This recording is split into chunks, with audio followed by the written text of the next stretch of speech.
Now, every person who has gone through the Canadian school system has studied the settlement of Canada by Europeans, how that occurred, what the general timeline for this was, all of that. What occurred in Canada regarding First Nations people was expulsion, the forcible removal of a population from a territory claimed by another population. I still remember studying about the Beothuk when I was in junior high school. When you think about all the stuff you study, everything you have to learn in school, I wonder why that always stuck with me. I think the reason it always did was because up until then, as an elementary school student in the 1970s, all the information I was provided about First Nations people in Canada was highly sanitized. So in the 70s in grade school, we colored pictures of happy little settlers and Indians sharing Thanksgiving together, and talked about how it was such a positive symbol of the relationship between Indians and the French and the English, because at that time Indian was the accepted vernacular. We learned about how helpful the Indians were with the settlers, making it seem like they really wanted to maintain a mutually beneficial relationship in which everybody prospered. We learned about reserves where Indians could have their own place and then settlers had their own place. We were never taught about how the Beothuk in Newfoundland and Labrador were specifically exterminated.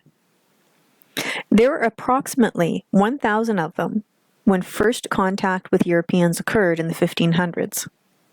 But then when more permanent European settlements were established in the 1700s, they became more of a problem.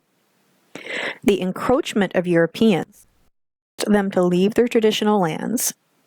They had no natural resistance to European disease, but also the outright slaughter of them resulted in their demise. They became extinct. Now, this may be an extreme example, but all First Nations people in Canada were subject to the same to varying degrees. They were marginalized, pushed to the side so that the French and English could settle where they wanted and how they wanted. I think everybody's familiar with the idea that what the Canadian government at the time officially set out to do was assimilate First Nations people, both children and adults. But as I've already mentioned, the Indian Act of 1876 and different aspects of it that were based in control, not true assimilation or equality. And when you consider not just from the point of view of hindsight, but what occurred at the time it occurred, it is difficult to argue that peaceful assimilation really was the goal. Everybody's familiar with the horrible of the state of residential schools, from the manner in which they were run on a daily basis, to the physical and sexual abuse that commonly occurred, to the lack of hygiene and contagious disease that often ran rampant. Health concerns were a huge problem, and there was a very high incidence of contagious disease in residential schools. A government report has noted that 28% of the students who attended the Sacree boarding school in Alberta, for example, between 1894 and 1908, died primarily from tuberculosis. In 1893, 7 of 23 girls at Rupert's Land Indian School in Manitoba died of unspecified causes. So I want you to imagine for a moment that you're a teacher and 7 of the 23 students in your class died from unspecified causes. So this model of First Nations education, including residential and day schools, remained throughout the rest of the 19th century. In the United States, in 1830, the Indian Removal Act allowed for the forced relocation of First Nations people in that country, taking them from ancestral lands in the southeast to the west, designated as Indian Territory. They were forcibly moved, and during the move, many died from starvation, from exposure, from disease. This is known as the Trail of Tears, indicated by the 4 red lines on the map. And it has been compared, rightly so, to death marches that occurred during World War II. Now, expulsion did not just occur with First Nations people in Canada or the United States. It also occurred during World War II, when, for example, in the United States, President Roosevelt signed an executive order in 1942 after the Japanese government's attack on Pearl Harbor. The order authorized the establishment of internment camps for anybody with as little as 1/8 Japanese ancestry. So if you had one great-grandparent who was Japanese, you would have been moved to these internment camps. Over 120,000 legal Japanese residents and Japanese American citizens, many of them children, were held in these camps for up to 4 years, despite the fact that there was never any evidence of collusion or espionage or anything like that. So I want you to think about that. Some of these were Japanese American citizens. They were American citizens, and they were still removed from their homes. Everything was taken from them. They lost it all and sent to these camps. They lost everything they owned. And ironically, many Japanese Americans continued to demonstrate their loyalty to the United States by serving in the American military during the war. But they were trucked off, just like people of Jewish ancestry were in Europe. Now, in 1942, so this is, for example, a poster from the United States telling them that they have to be in a certain area and that they're going to be rounded up. Also in 1942, over 22,000 Japanese Canadians were evacuated from British Columbia in the name of national security. They were forcefully relocated into internment camps and farms in the BC interior and across Canada. Even worse, talk about pouring salt in the wound, the funding for their forced relocation and internment came in part from the sale of property belonging to the same Japanese Canadians. This property was confiscated and it was sold. Property like fishing boats, houses, cars, furniture, other belongings. Everything was simply taken from them, and there's not a thing that they could do about it. In 1944, Prime Minister Mackenzie King announced they would then be moved further east out of the British Columbia interior, and if they refused, they would be repatriated to Japan following the end of the war. They would be sent back.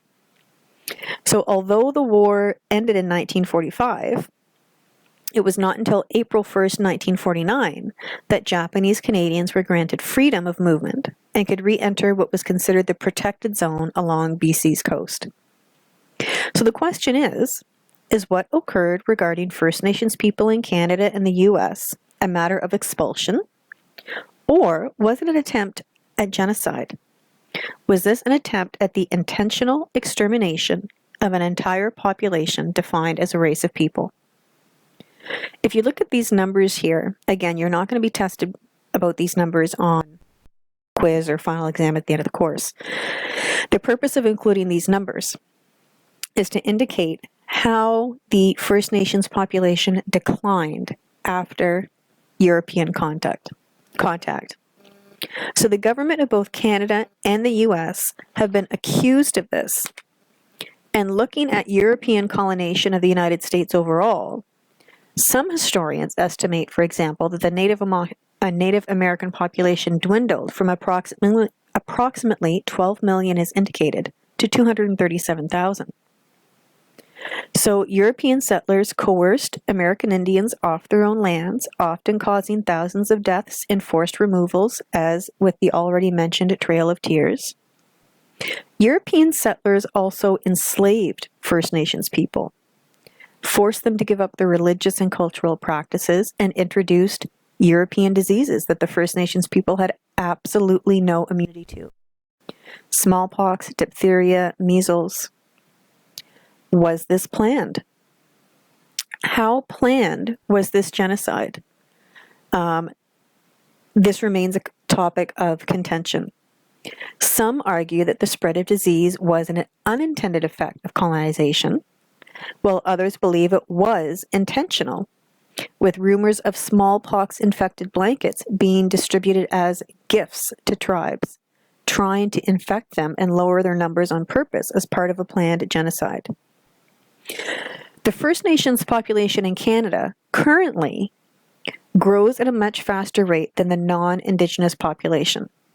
So, for example, between 1996 and 2006, a 10-year span, the growth rate of the First Nations population in Canada was 45%, and the growth rate for the non-Indigenous population was 8%. According to the 2016 census, more than 1.67 million identify themselves as an Aboriginal person. That's about 4.9% of the population. Across Canada, about 56% of Indigenous people live in urban areas. And the urban Indigenous population is the fastest growing population segment in Canada.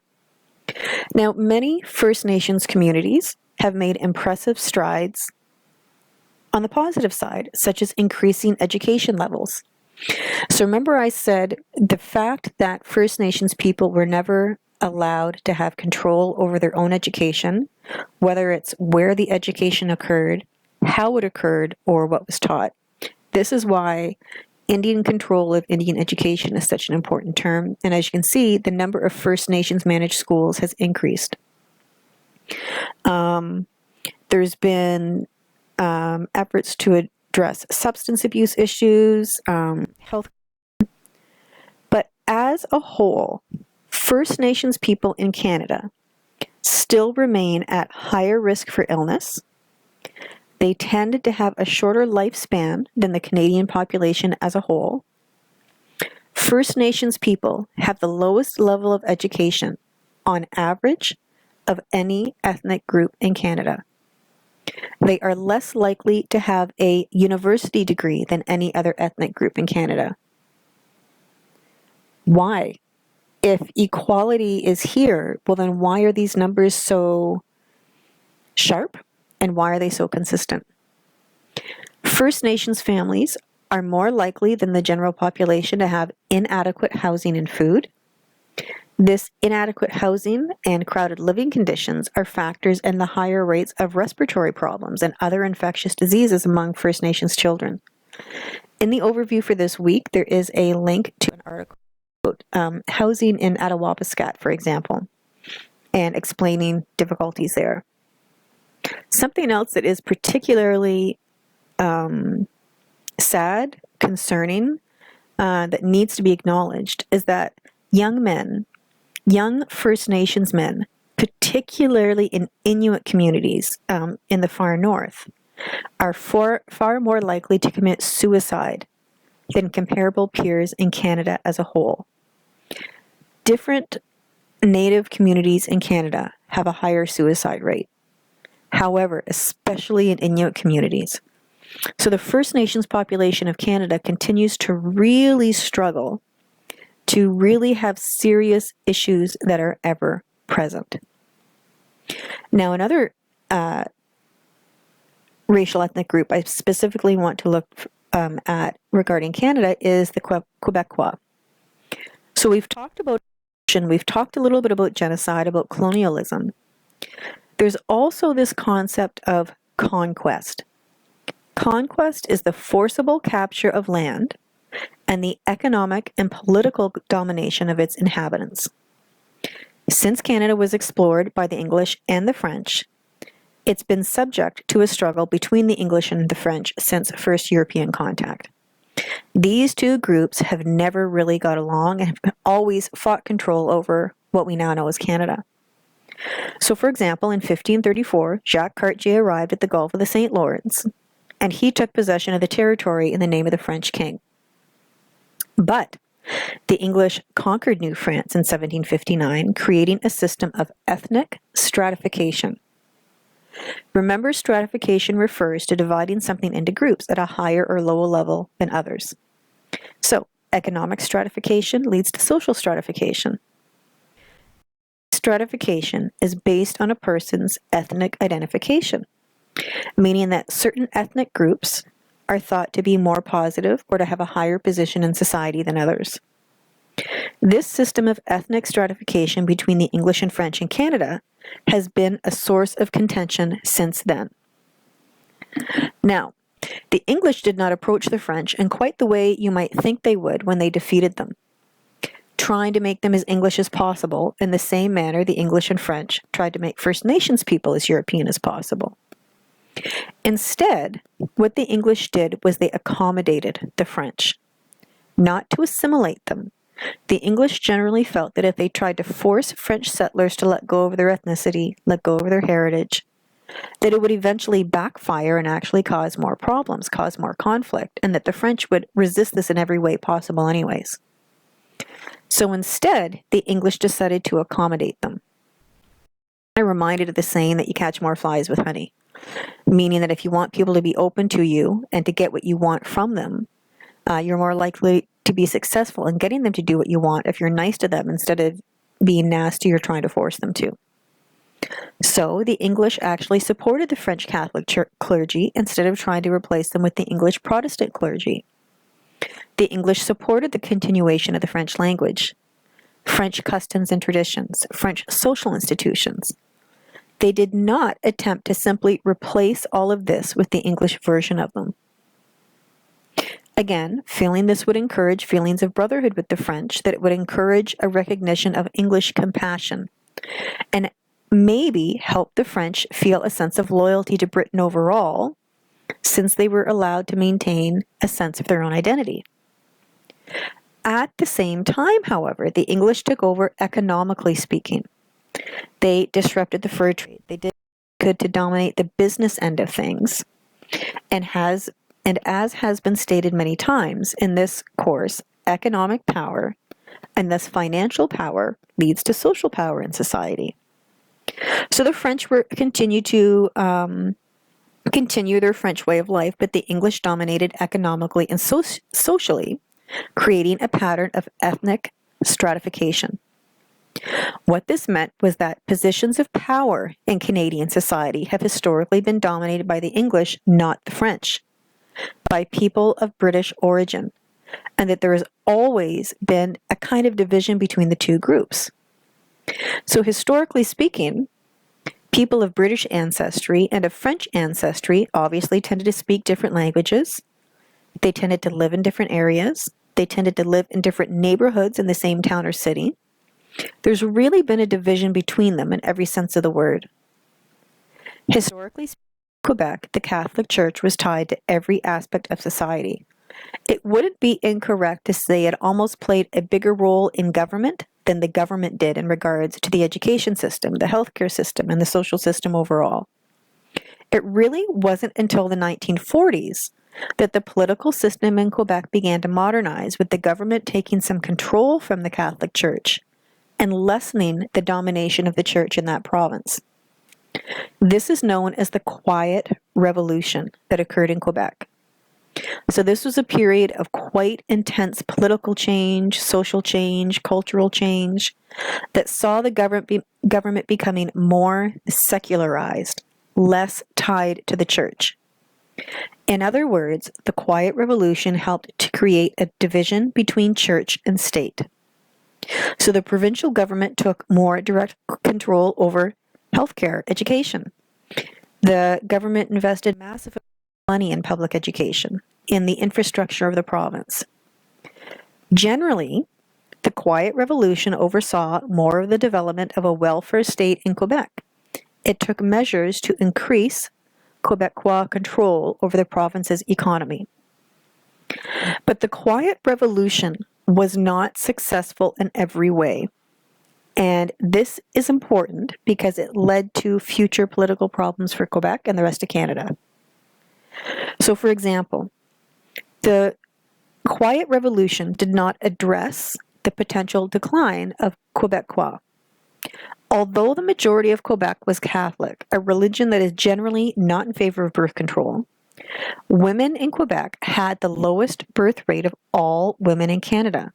Not even enough to actually replace the population. I mean, look at the slide on this line on the graph. This was a big concern for the French, worried, rightly so, that their population would slowly but surely shrink until they would be absorbed by the rest of Canada. They felt they might lose their ethnic group identity. There were fears they would simply be absorbed eventually by the rest of Canada and that their language and culture and traditions would disappear. Now, this actually continues to be an issue to this day. If you search this online, you'll find articles about the low birth rate in Quebec, sometimes about perhaps increasing immigration to Quebec to keep up the population because it's below the replacement fertility level. So the Quiet Revolution occurred, but it didn't really adequately deal with this decline in birth rate. Another issue that was not effectively dealt with the Quiet Revolution and led to further problems for Quebec and the rest of Canada was that when people would immigrate there, they were more likely to immigrate to Quebec and become English than French, as odd as that sounds now. They were more likely to take English as a second language than French as a second language, even though they were in Quebec. They were enrolling their children in English-speaking schools. And again, the concern was that over time, this would lead to the erosion of French culture, specifically the French language. This is in part why in Quebec there has been a long-standing fight for language laws demanding that if somebody immigrates there, they must learn French and enroll their children in French schools. This is why all signs in public places must contain French, and that the French on a sign should be first before the English and larger than the English. There's an entire list of rules and regulations regarding language in Quebec that have since been implemented. The Charter of the French Language, also known as Bill 101, is a law that was passed in 1977, defining French as the language of the majority of the population as the official language of the provincial government. The Charter states that the National Assembly resolved, quote, to make French the language of government and the law, as well as the normal and everyday language of work, instruction, communication, commerce, and business, end quote. People generally refer to those who implement these laws as the language police. And every once in a while, there will still be an article posted online about somebody who is penalized for violating Bill 101. It was an extremely, extremely contentious issue for a very long while. It used to be that every few weeks, if not every week, there'd be a front page story about somebody violating the language laws in some way, and there would be an uproar from the rest of Canada, as well as the English in Quebec, because they were incredulous that somebody could be punished in some way in Canada for using English. As an example, on February 14th, 2013, an officer from the province's language police paid a visit to an Italian restaurant, an upscale Italian restaurant, and sent a letter of warning to the restaurant for a series of language infractions, including the use of the word pasta on their menu, instead of the first French word for pasta, which is pâté, if I'm saying that right, P-A-T-E-S. So Quebec's language officers operate out of the Office of the French Language, which oversees and enforces Bill 101. Amongst other things, officers monitor English wording on all public signs. They measure the ratio of English versus French wording on all public signs, because the French must always be larger than the English. So this is something that wasn't really dealt with the Quiet Revolution. Another issue left after this Quiet Revolution was that the feeling that ethnic stratification in Canada and in Quebec had continued. Yes, the government of Quebec was modernized. A division of church and state was purposely created that had a positive effect on employment by creating a lot of jobs for francophones. But this was mainly for well-educated francophones only, not for the working class. Instead, even after the Quiet Revolution, management positions in Quebec continued to be dominated by the English. And this stratification was based on ethnicity, that the English would continue to maintain the majority of higher positions, of management positions, in effect meaning that the French were still not treated or considered equally. And tied into this third point is the fourth one, that English continued to be the main language used in private industry, even in Quebec, because most of the upper echelon big business management positions were still dominated by people who spoke English, not French. So looking at these concerns now with the benefit of hindsight and the benefit of we know how history proceeded, and how everything turned out, they might not seem so serious to you, so critical if you're not old enough to remember all this. But at the time, this was serious, not just for Quebec, for the entire country, and I'll tell you why. If you feel like your very culture, your language, your traditions, your traditional perspectives are in very real danger of eventually disappearing, that is cause for alarm. It's cause for concern, and it's going to make you feel like you need to do something, that the government needs to take some kind of action. These are all contributing reasons why there developed two general political positions in Quebec. Either you were a federalist that wanted Quebec to remain as part of Canada, or you were a sovereigntist, also known as a separatist, that actually wanted the independence of Quebec as a country separate from Canada with its own values and ideologies and ideas. And again, if you're not old enough to remember when all of this was going on, I want to stop for a second and I want you to really think about this. Quebec wanted to become its own country. It wanted to actually leave Canada. Supporters of the separatist movement pointed to their belief that Quebec was already kind of a nation on its own with its own unique history. It had a shared major language. It had a common heritage.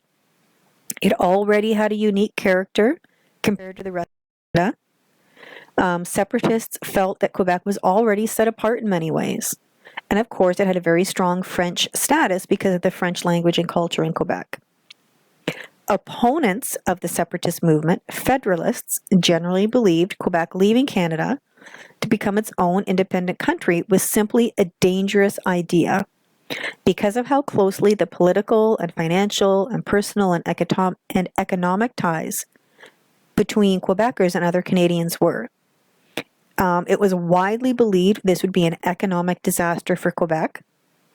It was in part because people who wanted Quebec to stay in Canada, let me back up a bit. Separatists who wanted Quebec to separate felt, well, you know, there won't be an economic disaster because we're going to have economic arrangements with the rest of Canada and all this. And people who wanted Quebec to remain said, you can count on it. You can't say you're leaving the country and then dictate what the terms will be for you after you've left. It doesn't work that way. In addition, if Quebec separated, it would effectively cut off the maritime provinces from the rest of Canada. So you'd either have to drive through a new country, Quebec, to get to the rest of Canada, or drive through the states to get to the rest of Canada. And in addition, Federalists who didn't want Quebec to separate generally felt that because Canada is so multicultural and invites its citizens to be multicultural, it encourages them that this separation just wasn't necessary. They pointed out the fact that we even have French as an official language. We're officially a bilingual country. So it isn't like the rest of Canada was trying to tell Quebec, you have to be like the rest of us and just assimilate. I can kind of remember this going on, but not having a very complete understanding of it. And I think a lot of Canada really didn't have a complete understanding. And by that, I mean, by complete understanding, I mean a complete understanding of the historical reasons for it that had been simmering for decades, not just the current issues. Generally speaking, for the rest of Canada, whether Quebec should separate or not, whether the province should be encouraged to stay as part of Canada or encouraged to become their own country with no hard feelings, was generally boiled down to a perception that Quebecers wanted to be their own country because they were overwhelmingly predominantly French, and they were overwhelmingly predominantly all Catholic. The feeling that they didn't realize how much they benefited from being part of Canada economically speaking. This was generally what the rest of Canada felt, a very simplified English summary of it, not necessarily completely accurate, but the general feeling. Believe it or not, this was actually put to a vote twice. In 1980, the first referendum took place in Quebec. Essentially, the government of Quebec asked its citizens to vote whether they wanted to stay in Canada or not. There was a participation rate in this referendum of 85.61%, very high. About 60% said no, we want to stay in Canada. and about 40% wanted to leave Canada. And the wording of the question was exactly this. This is a quote.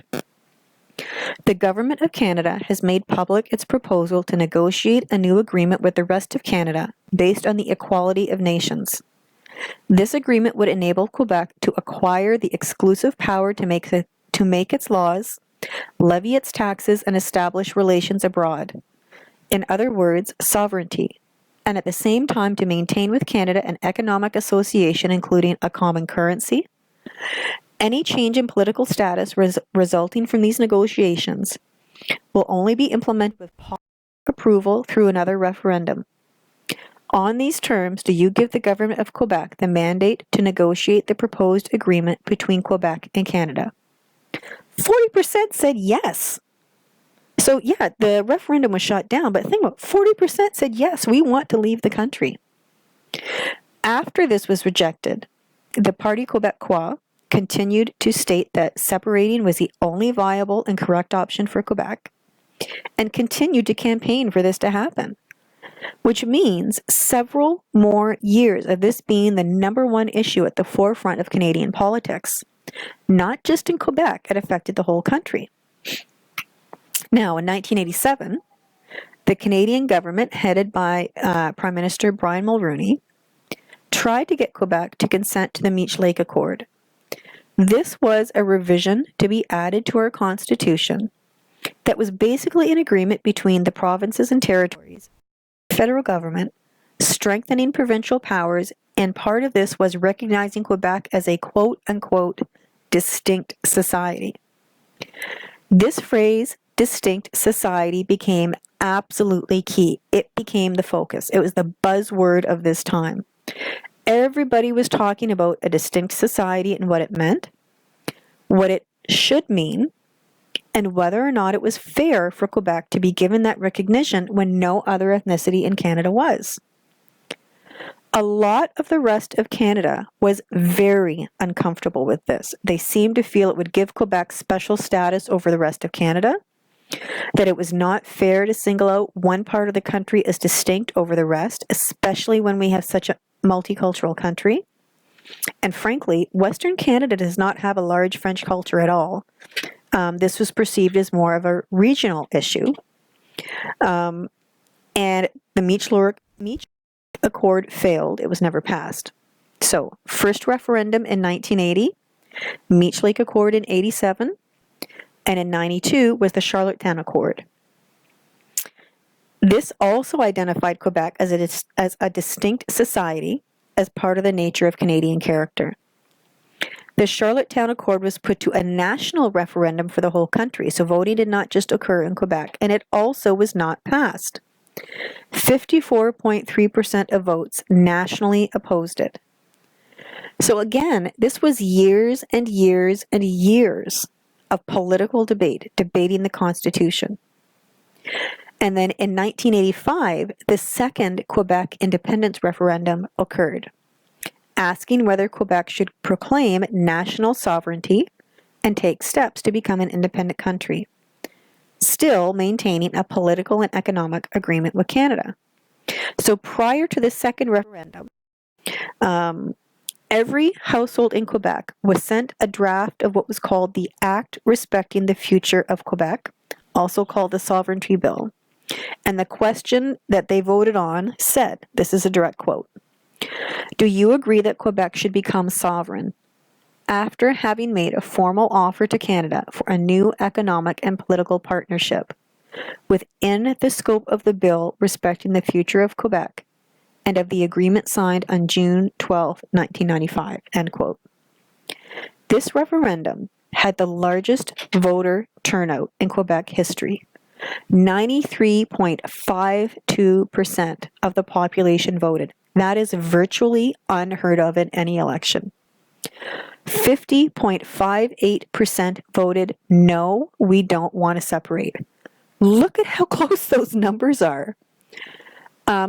Barely more than half the province said we don't want to separate, which means barely less than half the province said, yeah, we want out. We want to have our own country. Nobody in the rest of Canada ever anticipated it would be that close. Nobody. It was really shocking to see that so many people voted, an indication of how many took this issue seriously. And it really was shocking to see how close the vote was. Leading up to the election, a lot of Canada began to, now this was before Twitter and all that kind of social media stuff, the kind of common phrase that people adhered to was, "My Canada includes Quebec." So different places around the country would have rallies that would then be broadcast on the news, indicating to Quebec, we do care if you stay. We want you here, not just leaving it up to chance. And when you look at this, you think, what if people hadn't taken the initiative to do that? Because the voting was so close, if the rest of Canada hadn't done that, would Quebec have voted to become its own country? Now, we talked about First Nations people, Quebecois, and I want to talk about Black Canadians. Generally, maybe this is my perception, but I don't think so. We tend to think of the social situation